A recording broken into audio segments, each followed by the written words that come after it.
Marlica, tingnan mo. Kung ilang senador andito ngayon, nakaupo, do you think, please tell me, No, if Your I am Honor. being unfair to you, if I am being persecuting, very persecuting to you. Ito na, nagalit na sa akin si Marlica. Senator Ronald Bato de la Rosa, si Marcos Bangag ang subject, hindi ako at si Morales.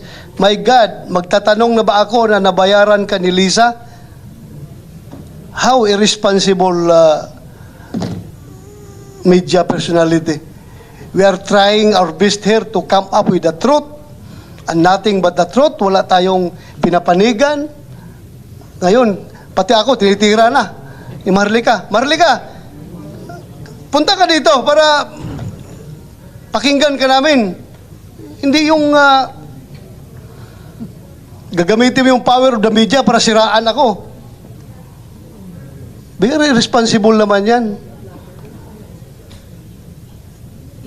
The mere fact, ha? Pakinggan, kailangan itong hearing na ito dapat magpapile pa ako ng resolusyon. Then pag i-read pa ito sa plenary bago ito ma-assign sa committee ko para i-conduct ng hearing. But hindi ko ginawa yan. Ginamit ko yung aking oversight function para mabilis. Kasi ang ingay na nila natutulog daw ako, wala akong ginagawa. Hindi naman nila alam na bakasyon ang Senado. Paano ako makapag-aksyon na bakasyon ang Senado? Ang hirap niyo, Marlica. Please, kung mahal mo ang Pilipinas, magpakatotoo ka. Huwag mo idama yung tao dito na nagtatrabaho para sa katotohanan. Ay, nako. Kala ko ba? Anyway, hindi tayo dapat ma-distract dyan because ang ating purpose dito is malaman ang katotohanan. Ha? Malaman ang katotohanan. Bakit, Jonathan Morales, do you feel na ikaw na ang kinikrucify ko dito ngayon sa hearing na ito?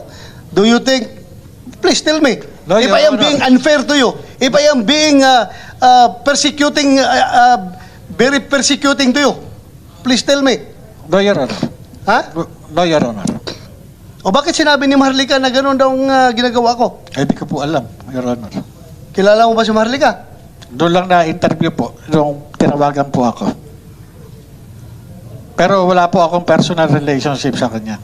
Wala po. Kaya kung napanood niyo po yung interview ko sa kanya, hindi ako, yung mga ibang information, hindi ko po sinasabi.